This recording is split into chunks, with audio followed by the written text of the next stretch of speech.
Emily Carter and Rachel Monroe were inseparable best friends, until Emily moved in with Rachel, and just 3 weeks later, only one of them was still alive. What happened behind the closed doors of that quiet suburban home would shock a community and unravel a chilling tale of betrayal, secrets, and murder. Emily Carter had always been the kind of person who gave others the benefit of the doubt. Kind, soft-spoken, and deeply loyal, she was the friend everyone leaned on. But after a tough breakup and a stressful job in the city left her emotionally and physically drained, she realized something had to change. She quit her job at the insurance company, packed up her tiny apartment in downtown Chicago, and decided to take a break from everything. That's when Rachel Monroe, her childhood best friend, made the offer that seemed too perfect to pass up. Rachel had just bought her first home in the peaceful suburb of Maple Grove, Illinois. The town was small, picturesque, and safe. Exactly what Emily needed. Rachel had always been more outgoing, more confident, and certainly more successful. She worked as a landscape designer and had built up an impressive portfolio of clients in the area. Her Instagram was filled with photos of pristine gardens, glossy home improvements, and an enviable life that made people from back home look on with admiration. Rachel messaged Emily late one night. "Come stay with me for a while, no rent, just breathe, reset." The timing couldn't have been better. Emily accepted without hesitation. The two had been inseparable in high school, known for their matching journals, inside jokes, and endless summer sleepovers. Life had taken them down different paths in their 20s, but the bond had never quite broken. Reconnecting in their adult years felt like a return to something safe and familiar. Emily arrived on a warm Sunday afternoon with only 2 suitcases, a yoga mat, and a few framed photos of her cat, who now lived with her sister. Rachel greeted her with a tight hug, a glass of wine, and a tour of the newly renovated home. It was beautiful. Open-concept kitchen, clean hardwood floors, cozy furnishings, and potted plants lining every window. Rachel had even set up the guest room with new sheets, a few books, and a handwritten welcome note. It was the kind of thoughtful gesture that made Emily feel instantly at ease. The first few days felt like a vacation. They stayed up late watching old movies, cooking meals together, and reminiscing about their teenage years. Emily started going for morning walks, journaling again, and slowly feeling like herself. Rachel kept up with her work, often disappearing into her home office for hours, but always made time to catch up in the evenings. To the outside world, everything seemed perfect. 2 best friends rebuilding their lives together under one peaceful roof. But there were little things, small, strange things. On the 4th day, Emily noticed her phone charger was missing. Later, it turned up in Rachel's room, which Rachel laughed off as an honest mix-up. A week in, Emily's favorite necklace went missing. Then came the night she walked into the kitchen and found Rachel staring out the window, unmoving, long after midnight. She didn't say anything. Emily quietly backed away and went to bed, convincing herself it was nothing. Rachel's behavior was subtly changing. She became more withdrawn, her tone colder, her schedule more erratic. Some nights she wouldn't come home until nearly 3 a.m., claiming she'd been working on a late-night project. Other days she'd wake up oddly cheerful and insist on making elaborate breakfasts, only to retreat into her room for the rest of the day. Emily told herself it was just stress. Everyone had moods, and Rachel had given her a place to stay after all. She didn't want to seem ungrateful. Then there were the rules. At first, Rachel had said Emily was free to treat the place like her own, but slowly, new expectations crept in. Don't use the laundry machine after 9, always lock the side door but never touch the back gate, don't go into the garage. Emily tried to be respectful, but the growing list of restrictions made her feel less like a roommate and more like an unwelcome guest. Her friends back home noticed the change too. Emily stopped posting on social media. She stopped returning calls. When they texted to check in, responses were delayed or overly brief. A few of them joked that maybe she'd fallen off the grid on purpose. But her best friend Nora knew better. "Something's not right," she said during a group chat. "Emily's gone quiet. Too quiet." 2.5 weeks after she moved in, Nora sent Emily a message. "Call me. Just want to hear your voice." The message was never opened. Emily Carter had moved in looking for peace, for space, for healing. But something inside that house wasn't quite right, and in less than 7 days only one of them would still be alive. The first sign that something was wrong didn't come from Emily, but from the neighbors. Maple Grove was the kind of town where everyone knew each other's routines, and any change was noticed quickly. One neighbor, Mrs. Jacobs, a retired school teacher who lived across the street from Rachel's house, mentioned hearing strange noises late at night. Loud bangs, like furniture being dragged or heavy boxes dropped. It wasn't constant, but it happened often enough to disturb her sleep. At first, she assumed Rachel was redecorating or moving things around. Rachel was known for her perfectionism when it came to her home, after all. Another neighbor, Mr. Lee, a quiet man who often walked his dog in the evenings, recalled seeing Rachel loading several large black trash bags into her car on 2 separate occasions.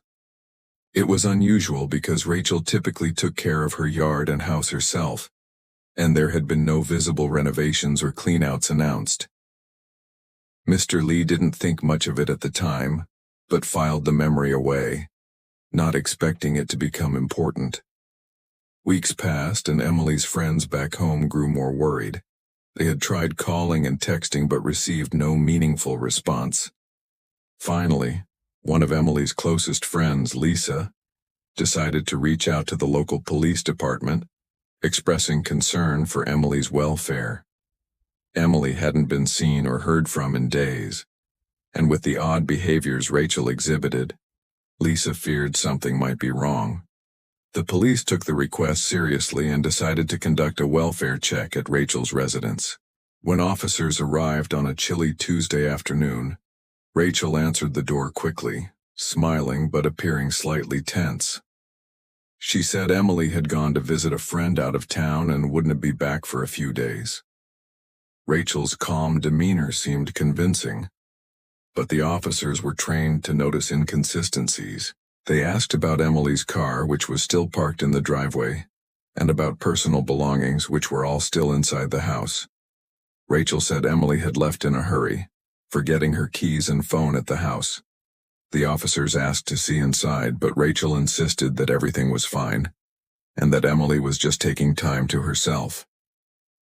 The police, seeing no immediate signs of distress and trusting Rachel's words, left with a note to follow up if needed.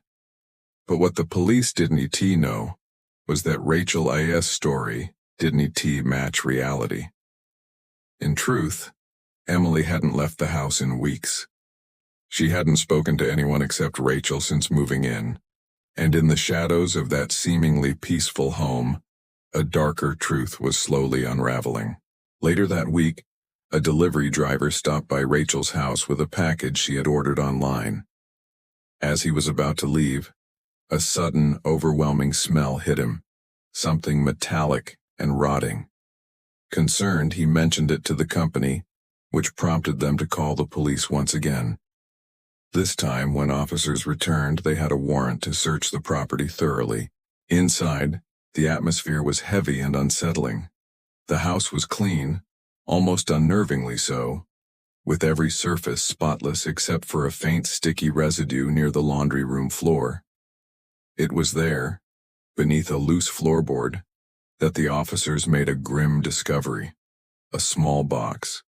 Inside it were items that belonged to Emily: her driver's license, bank cards, and a hair tie soaked in dried blood.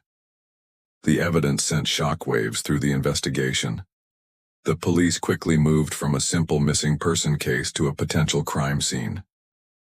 Rachel was brought in for questioning, but maintained her story. Emily had left voluntarily, and she had no idea where she was. For days, the police dug deeper, Surveillance footage from nearby stores showed Rachel making several unusual purchases: large quantities of cleaning supplies, heavy-duty trash bags, and duct tape. More troubling was the fact that Rachel A.'s phone records showed numerous calls and texts to unknown numbers late at night, messages deleted soon after. Detectives uncovered more inconsistencies in Rachel's statements. She had claimed Emily was upset and needed space, but Emily's phone and social media accounts showed no signs of activity. Messages sent to Emily went unanswered. Her usual online presence vanished without explanation. Friends and family began to rally, desperate for answers. Emily's mother appeared on local news pleading for help, while social media exploded with theories and prayers. The community that once viewed Rachel and Emily as the perfect pair now whispered doubts and suspicions. One detective, reviewing the evidence, noticed a chilling pattern. The blood-stained hair tie found beneath the floorboard matched the color and length of Emily's hair. The box was carefully hidden, suggesting someone wanted to keep it secret but not destroy it entirely, perhaps as a cruel reminder or a warning. As the search continued, the police focused on the house itself, uncovering more hidden spaces and locked doors Rachel had insisted they avoid. The atmosphere in the neighborhood shifted from calm curiosity to tense unease. People locked their doors tighter, watched Rachel's house from a distance, and whispered about what could have happened behind those walls. The reality was stark and heartbreaking. Emily had disappeared without a trace, her life hanging in the balance while Rachel's calm facade began to crumble under the weight of mounting evidence. The simple welfare check had opened a door to a mystery darker and more twisted than anyone could have imagined. The next phase of the investigation would uncover even more horrifying truths. Truths that would shake the community and reveal the deadly secrets hidden just beneath the surface of two best friends living under one roof. The search of the house deepened after the grim discovery beneath the laundry room floor. Detectives grew increasingly suspicious that there was more hidden within the walls of Rachel S.'s seemingly perfect home. The basement, a part of the house Rachel had always been vague about, suddenly became the focus of their attention. Until that point, Rachel had brushed off questions about it, saying it was just storage space filled with old gardening tools and boxes. But with the evidence mounting, the police decided it was time to force the issue. The basement door was locked, the kind of heavy metal door with a complex latch that suggested someone wanted to keep its contents secure. When officers finally forced it open, the smell hit them immediately. A stale, sour odor that hinted something had been hidden there for some time. The dim light revealed a cramped space cluttered with dusty boxes, gardening supplies, and workbenches cluttered with tools. But in one corner, partially obscured by a stack of wooden crates, was something unnatural. A large wooden trunk, aged and battered, its surface scratched and taped in several places. Careful and methodical, forensic teams prepared to open the trunk, wearing gloves and protective gear. Inside, wrapped in layers of plastic and black trash bags, lay the body of Emily Carter. The sight was shocking and heartbreaking. Emily's pale face was barely recognizable and her once bright eyes were closed forever. The body was bound and concealed so tightly, it was clear whoever had done this intended for her to be hidden away, lost beneath the normalcy of the house. The medical examiner was called immediately, and an autopsy confirmed the worst. Emily had died from blunt force trauma. The injuries were severe, suggesting multiple impacts with a heavy object, possibly a hammer or metal pipe.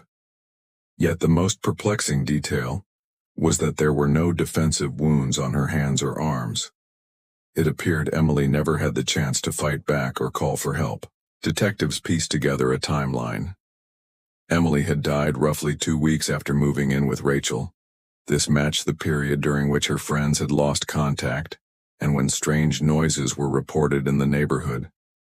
The case went from a missing person to a chilling murder investigation, with Rachel Monroe now the prime suspect.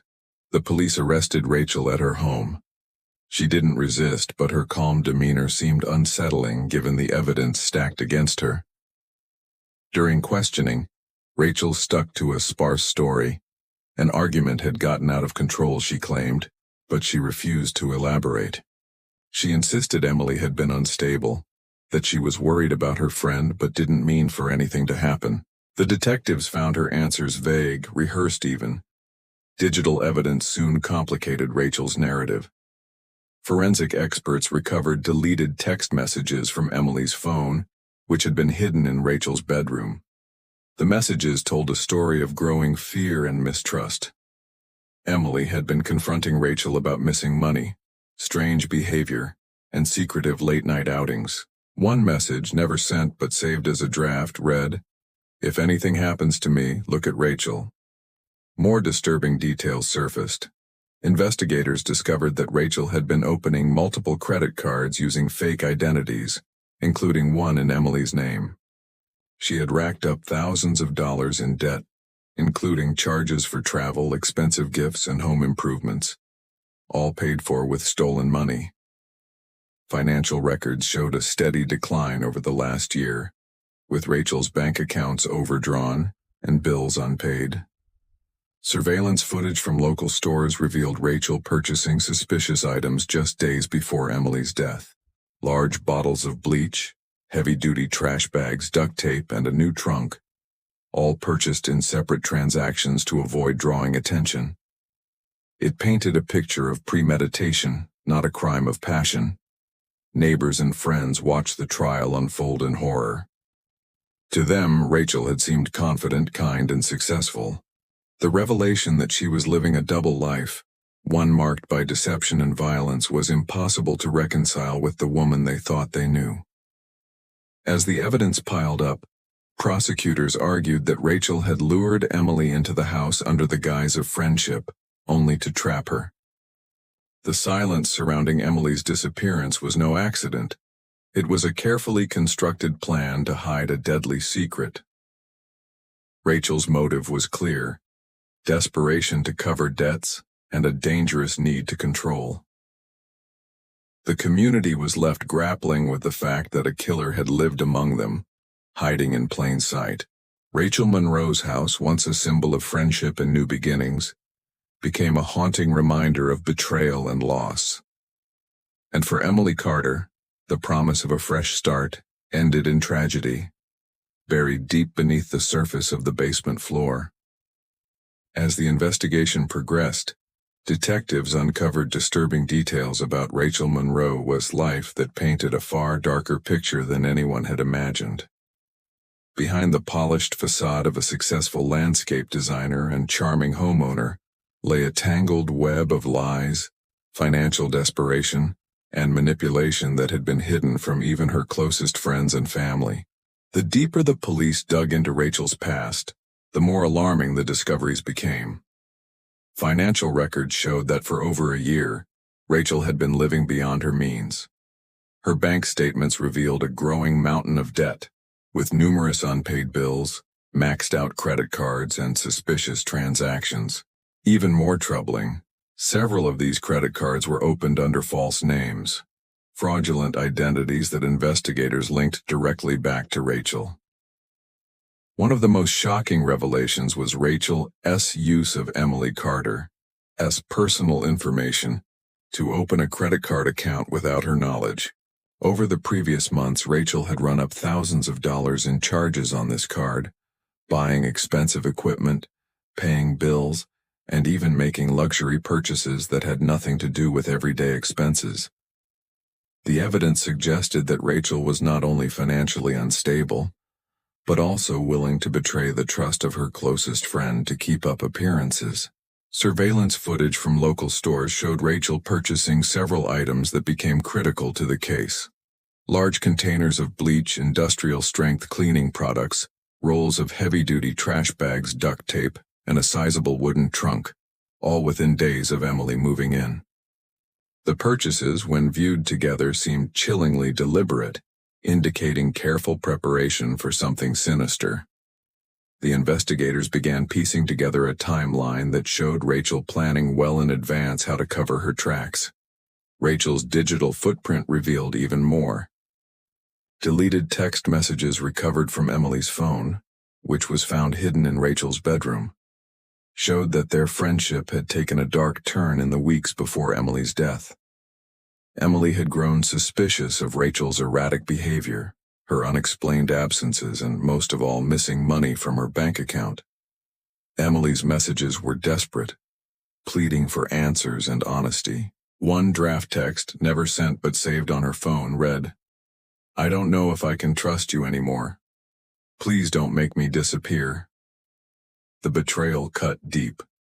Emily had trusted Rachel implicitly, choosing to move in with her best friend in search of safety and support. Instead, she found herself trapped in a situation that spiraled quickly out of control. Rachel, once the confidant, had become a dangerous enigma.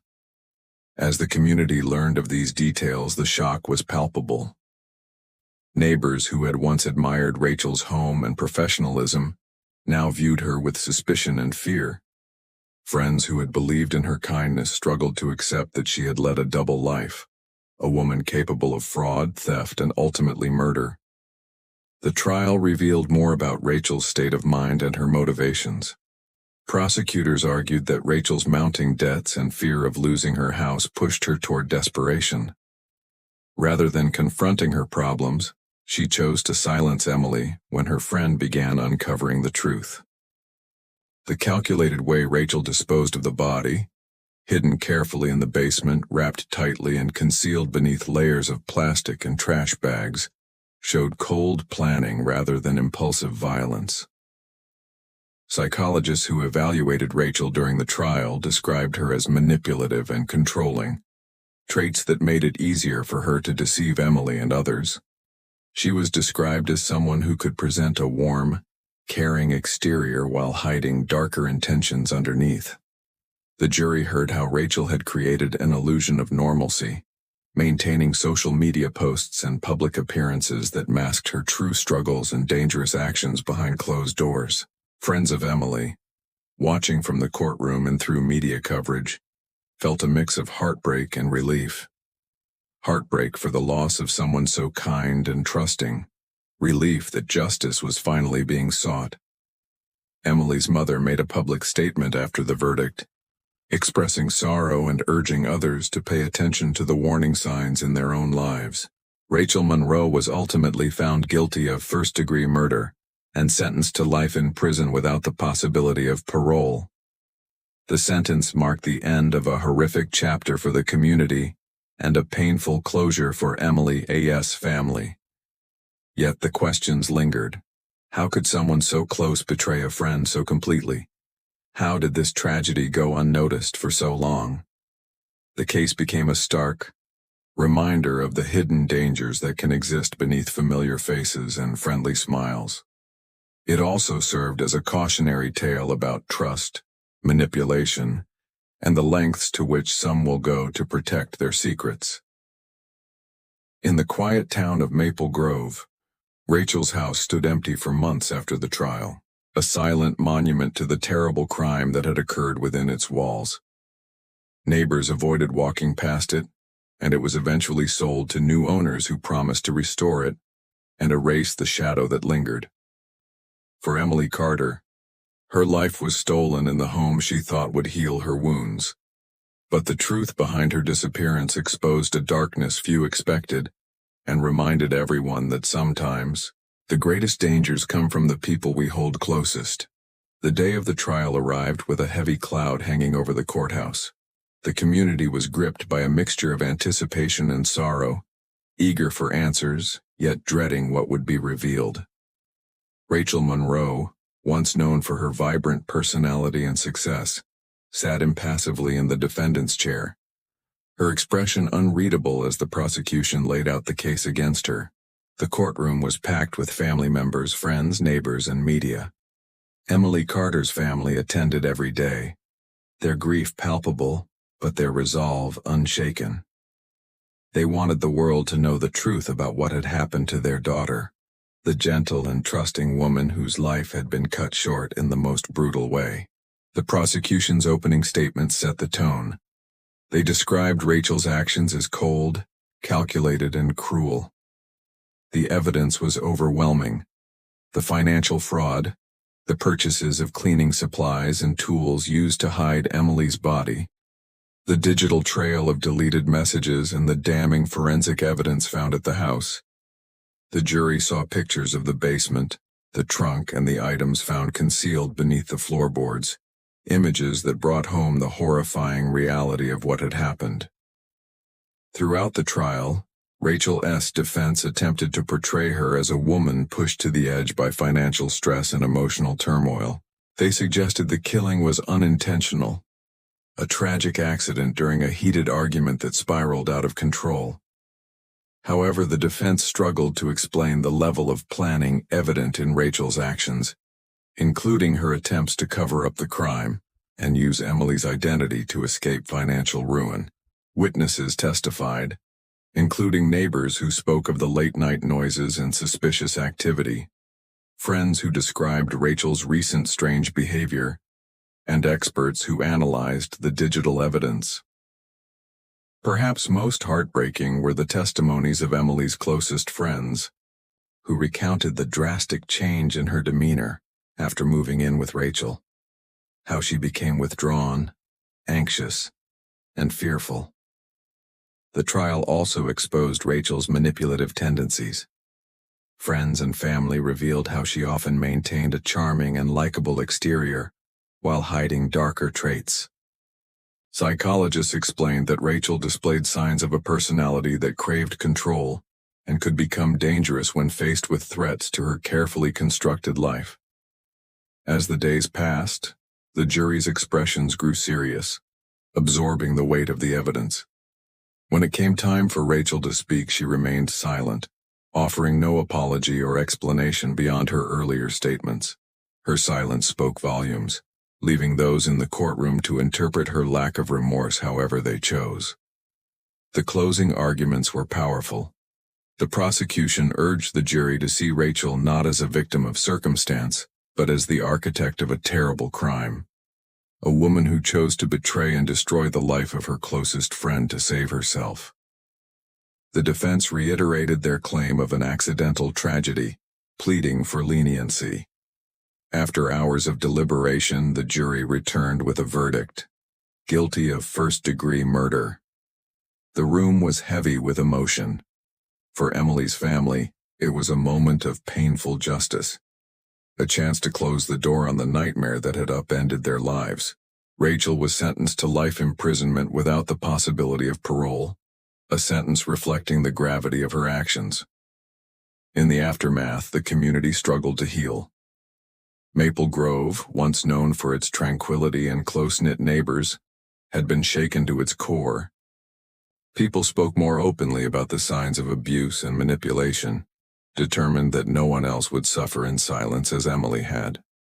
Emily's story became a cautionary tale shared widely in true crime forums and support groups. Her family started an advocacy organization focused on educating people about the warning signs of toxic relationships and the importance of speaking up when something feels wrong. Their mission was to transform grief into action, hoping to save others from similar fates.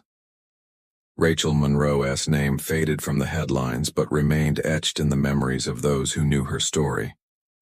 The house where Emily had lost her life was eventually sold, but its dark past lingered, a silent reminder of the dangers that can hide behind familiar faces. For those left behind, the pain never fully disappeared. But through justice served and lessons learned, Emily Carter's memory lived on, an enduring symbol of trust shattered and the hope that such tragedies could be prevented in the future.